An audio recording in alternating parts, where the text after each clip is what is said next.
खाटू श्याम जी की अद्भुत कथा। बर्बरीक कैसे बने कलयुग के श्याम। इंट्रो। क्या आपने कभी सोचा है कि भगवान श्री कृष्ण ने एक महान योद्धा का सिर क्यों काट दिया? वो कौन था जिसने महाभारत के युद्ध को केवल कुछ ही क्षणों में समाप्त करने की शक्ति रखी? और आखिर कैसे वही वीर आज करोड़ों भक्तों के आराध्य खाटू श्याम बाबा के रूप में पूजे जाते हैं? आज की इस कथा में हम जानेंगे बर्बरीक से खाटू श्याम बनने तक की पूरी दिव्य कहानी। इसलिए वीडियो को अंत तक अवश्य देखें। बर्बरीक का जन्म महाभारत काल में भीमसेन के पुत्र घटोत्कच का विवाह नागकन्या मोरवी से हुआ। समय आने पर उनके घर एक तेजस्वी बालक ने जन्म लिया। उस बालक के बाल सिंह के अयाल जैसे थे, इसलिए उसका नाम रखा गया बर्बरीक। बचपन से ही बर्बरीक असाधारण शक्ति और अद्भुत बुद्धि का धनी था। उसे युद्धकला, धनुर्विद्या और शास्त्रों का गहरा ज्ञान प्राप्त था।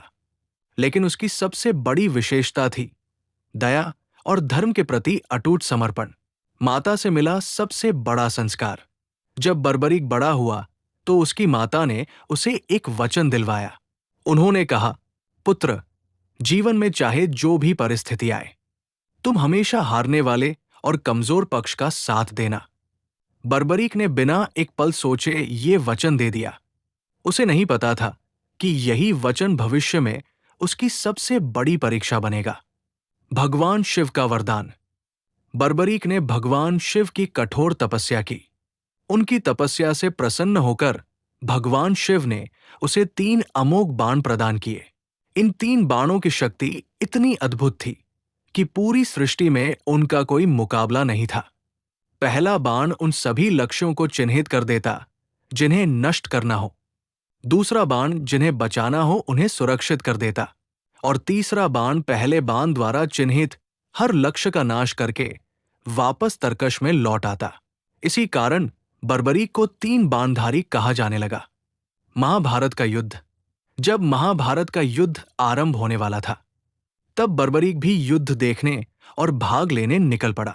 उसके पास केवल 3 बाण और एक धनुष था। रास्ते में उसकी भेंट एक साधारण ब्राह्मण के वेश में स्वयं भगवान श्री कृष्ण से हुई। श्री कृष्ण ने मुस्कुराते हुए पूछा, हे वीर, केवल 3 बाण लेकर युद्ध जीतने चले हो? बर्बरीक ने विनम्रता से उत्तर दिया, इन 3 बाणों से पूरा युद्ध कुछ ही क्षणों में समाप्त हो जाएगा। श्री कृष्ण की परीक्षा। श्री कृष्ण ने उसकी परीक्षा लेने का निश्चय किया। उन्होंने एक पीपल के पेड़ की ओर संकेत करते हुए कहा, यदि तुम्हारे बाण इतने शक्तिशाली हैं, तो इन सभी पत्तों को भेद कर दिखाओ।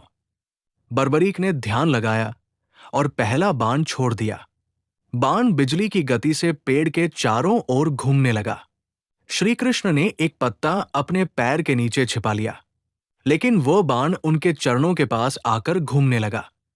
बर्बरीक ने कहा, प्रभु, कृपया अपना चरण हटा लीजिए, अन्यथा बाण आपके चरण को भी भेद देगा, क्योंकि उसके नीचे भी एक पत्ता है। श्री कृष्ण समझ गए कि ये कोई साधारण योद्धा नहीं। सबसे कठिन प्रश्न। अब श्री कृष्ण ने पूछा, तुम युद्ध में किसका साथ दोगे? बर्बरीक ने उत्तर दिया, मैं हमेशा हारने वाले पक्ष का साथ दूंगा। श्री कृष्ण तुरंत समझ गए कि यही सबसे बड़ी समस्या है। यदि बर्बरीक कौरवों को हारता देख उनका साथ देगा तो पांडव हारने लगेंगे। फिर वो पांडवों का साथ देगा। युद्ध कभी समाप्त नहीं होगा। अंत में केवल बर्बरीक ही जीवित बचेगा। शीश का दान। तब श्री कृष्ण ने ब्राह्मण रूप में उससे दान मांगा। बर्बरीक ने कहा, जो चाहे मांग लीजिए। श्री कृष्ण बोले, मुझे तुम्हारा शीश चाहिए। एक पल के लिए बर्बरीक आश्चर्यचकित हुआ, लेकिन उसने वचन दिया था। उसने बिना किसी हिचकिचाहट के अपना सिर दान करने की सहमति दे दी। तब श्री कृष्ण ने अपना विराट स्वरूप दिखाया।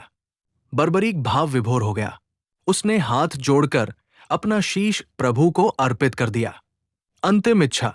शीश दान करने से पहले बर्बरीक ने एक इच्छा व्यक्त की। उसने कहा, प्रभु, मैं महाभारत का पूरा युद्ध अपनी आंखों से देखना चाहता हूं। श्री कृष्ण ने उसकी इच्छा स्वीकार कर ली। उन्होंने बर्बरीक का शीश एक ऊंची पहाड़ी पर स्थापित कर दिया ताकि वह संपूर्ण युद्ध देख सके। युद्ध के बाद का रहस्य। महाभारत समाप्त होने के बाद पांडवों में विवाद होने लगा कि विजय का सबसे बड़ा श्रेय किसे मिलता है। तब श्री कृष्ण ने कहा, इस प्रश्न का उत्तर केवल बर्बरीक का शीश दे सकता है। सभी उसके पास पहुंचे। बर्बरीक ने मुस्कुराकर कहा, मैंने पूरे युद्ध में केवल श्री कृष्ण का सुदर्शन चक्र चलते देखा। जहां जहां आवश्यकता हुई वही प्रभु की दिव्य शक्ति ने विजय दिलाई। उसने कहा कि मनुष्य केवल माध्यम था, वास्तविक कर्ता स्वयं भगवान थे। ये सुनकर सभी का अहंकार समाप्त हो गया। कलयुग का वरदान। बर्बरीक के त्याग और भक्ति से प्रसन्न होकर भगवान श्री कृष्ण ने उसे आशीर्वाद दिया। उन्होंने कहा, कलयुग में तुम मेरे श्याम नाम से पूजे जाओगे। जो भी सच्चे मन से तुम्हें याद करेगा उसकी मनोकामना अवश्य पूर्ण होगी। तभी से बर्बरीक खाटू श्याम बाबा कहलाए। खाटू धाम की स्थापना। कहा जाता है कि कई वर्षों बाद राजस्थान के सीकर जिले के खाटू गांव में एक गाय प्रतिदिन एक स्थान पर अपना दूध स्वयं अर्पित करती थी। जब उस स्थान की खुदाई हुई तो वहां से बर्बरीक का दिव्य शीश प्राप्त हुआ। बाद में उसी स्थान पर भव्य मंदिर का निर्माण हुआ। आज यही स्थान विश्व प्रसिद्ध खाटू श्याम धाम है। हर वर्ष लाखों श्रद्धालु बाबा के दर्शन के लिए यहां आते हैं। बाबा का संदेश। खाटू श्याम बाबा हमें सिखाते हैं, अहंकार कभी मत करो, सत्य और धर्म का साथ दो, दान सबसे बड़ा पुण्य है और भगवान पर अटूट विश्वास रखो। जो व्यक्ति सच्चे मन से बाबा का नाम लेता है उसके जीवन में आशा, साहस और भक्ति का प्रकाश अवश्य आता है। समापन। तो मित्रों, ये थी बर्बरीक से खाटू श्याम बनने की अद्भुत और प्रेरणादायक कथा।